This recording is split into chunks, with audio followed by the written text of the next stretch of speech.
अगर आप पीछे झुके हुए हैं तो आपके अंगों को बहुत नुकसान होगा।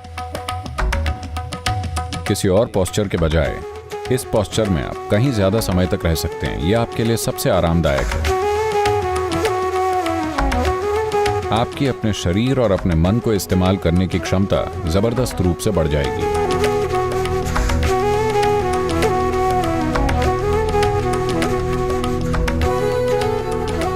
अब आपके शरीर में आराम की बात की जाए तो ये हड्डियों में, मांसपेशियों में, अंगों में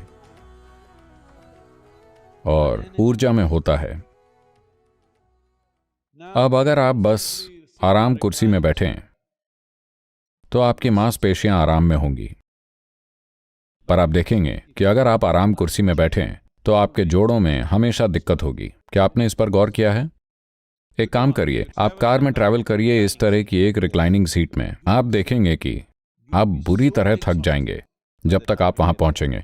अगर आप बस सीधे बैठें तो ऐसा नहीं होगा, क्योंकि सिर्फ आपकी मांसपेशियां आराम में होती हैं। असल में आप सिर्फ तभी स्ट्रेच करना चाहते हैं जब आपकी मांसपेशियों में थकान होती है, पर आपकी हड्डियों को यह पसंद नहीं आता। आपकी हड्डियां पूरी तरह से स्ट्रेच करना चाहती हैं, लेकिन उन्हें यह आधा अधूरा पसंद नहीं, क्योंकि कंकाल प्रणाली पर बहुत स्ट्रेस पड़ता है। सबसे बढ़कर आपके अंगों को यह बिल्कुल पसंद नहीं है। यहाँ के सभी महत्वपूर्ण अंग कील से या नट बोल्ट से कसे हुए नहीं हैं, ठीक है? वो बस जालों में इस तरह लटके हुए हैं। हाँ, अगर आप ऐसे करें तो आपका लिवर हिलेगा, हाँ या ना? हाँ या ना? आपका दिल भी ढीला लगा हुआ है। कई तरह की जालियों में यह इस तरह लगा हुआ है। अब अगर आप पीछे झुके हुए हैं, खास तौर से जब आप गतिशील हों, तो आपके अंगों को बहुत नुकसान होगा। अगर आप गतिशील हैं तो आपको हमेशा ऐसे बैठना चाहिए, सीधे।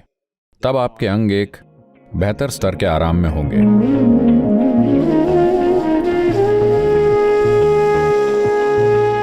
आप उस आसन में बैठिए जो आपके लिए सबसे ज्यादा आरामदायक हो। अच्छा होगा कि पालथी लगाकर, क्योंकि शरीर के लिए यही बेहतर होता है। यह ऐसा आसन है जहां शरीर का फर्श के साथ अधिकतम संपर्क होता है, तो स्वाभाविक रूप से एक स्क्वायर सेंटीमीटर या स्क्वायर इंच में पड़ने वाला वजन सबसे कम होगा। तो आपकी बैठने की क्षमता बेहतर होगी, क्योंकि वजन सिर्फ आपके कूलों पर नहीं आएगा बल्कि फैला हुआ होगा। उस वजह से इस तरह बैठना आपको कहीं ज्यादा आसान लगेगा।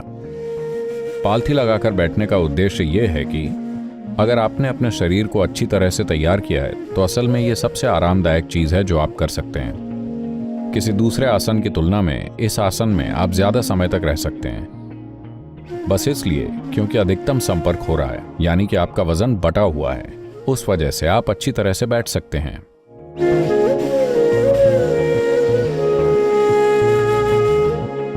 योग विज्ञान में न केवल आपके परम कल्याण के लिए शक्तिशाली साधन हैं, बल्कि ये आपके तत्काल स्वास्थ्य, उपचार और राहत के लिए भी साधन भेंट करता है। इन साधनों को उपयोग कहा जा सकता है। सडिलजा, उपयोग के एक हिस्से को सडिलजा कहते हैं। सडिलजा का अर्थ है ढीलेपन से पैदा हुआ। न केवल मांसपेशियों और कंकाल प्रणाली को ढीला करना, यह आपकी ऊर्जा प्रणाली को भी ढीला करने के बारे में है। यह आपके सिस्टम को तैयार और सक्रिय करने में मदद करता है। दिशा संचालन इसे करने का एक आसान तरीका है। यह चोट के खतरे के बिना मांसपेशियों की व्यायाम भी कराता है। जोड़ों में ऊर्जा की गांठों का जमाव होता है, तो उन्हें सक्रिय करने से सिस्टम में सब कुछ काम करने के लिए प्रज्वलित हो जाता है।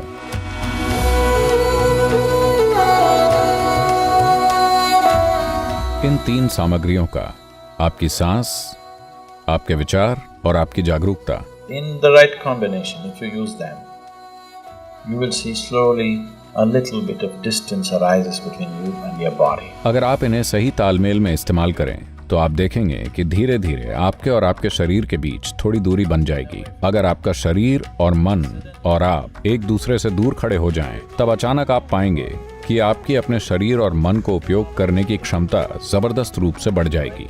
अगर अभी आपको 1 से 10 तक गिनना हो सबसे अधिक है 10। अगर ऐसा है और अगर आप इस शरीर से जुड़े हुए हैं या इसमें शामिल हैं तो आप 1 से कम हैं। ये इस स्थिति में है। अगर ये 2 चीजें दूर हो जाएं तो अचानक से आप इसे पूरे 10 तक ले जा सकते हैं। आपकी मन और शरीर को उपयोग में लाने की क्षमता इतनी ज्यादा बढ़ जाएगी कि औरों को आप लगभग असाधारण मनुष्य लगेंगे। पर मैं आपको बता रहा हूं, ये मनुष्य है। यह असाधारण मनुष्य होने के बारे में नहीं है, यह महसूस करने के बारे में है कि मनुष्य होना असाधारण है। हाँ, मनुष्य होना कोई साधारण चीज नहीं है।